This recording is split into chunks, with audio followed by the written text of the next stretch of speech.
Salut tout le monde. Allez, aujourd'hui je vais vous proposer une vidéo qui fait suite à la conversation que j'ai eue avec un ami. Donc c'est un ami qui touche un petit peu à 3ds Max pour le boulot. Alors c'est des choses un peu basiques, des choses un petit peu automatiques qui fait tout le temps la même chose. C'est en gros pour simplifier de l'intégration architecturale. Et il a envie de se mettre à la 3D un petit peu plus ludique. Donc bien évidemment je lui ai parlé de Blender. Il était plein d'a priori comme beaucoup de débutants. Voilà, ouais, j'ai ouvert Blender, j'arrive même pas à sélectionner l'objet, je comprends rien, on peut pas faire une extrude, etc. Bon voilà, la rengaine qu'on connaît, qui est plus ou moins justifiée, qui va changer avec la 2.8 on espère, mais voilà.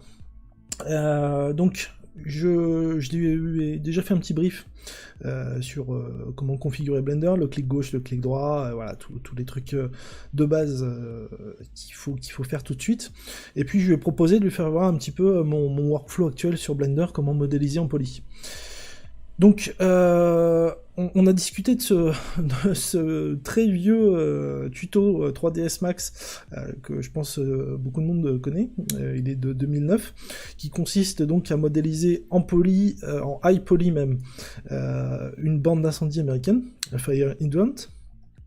Et puis voilà, bah je me suis dit que c'était un bon exercice. Et puis bah voilà, je vais donc vous faire voir comment je vais modéliser ça sous Blender.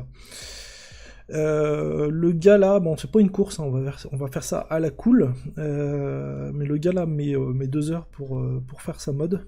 On va voir combien de temps je vais mettre, mais j'ai pas dans l'idée que je mette autant de temps, parce que Blender pour la mode est vraiment ultra rapide.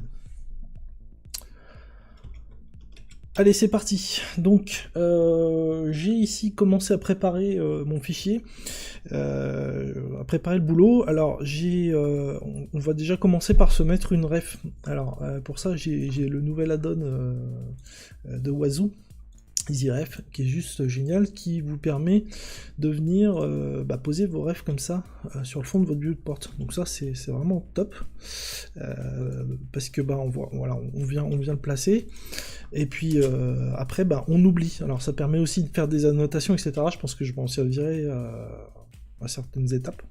Vous allez voir, ça c'est quand même relativement top. Donc, comme je vous disais, j'ai préparé le job, je me suis fait le blocking. Donc, qu'est-ce que le blocking? Le blocking, ça consiste à trouver les formes générales de l'objet qu'on veut modéliser.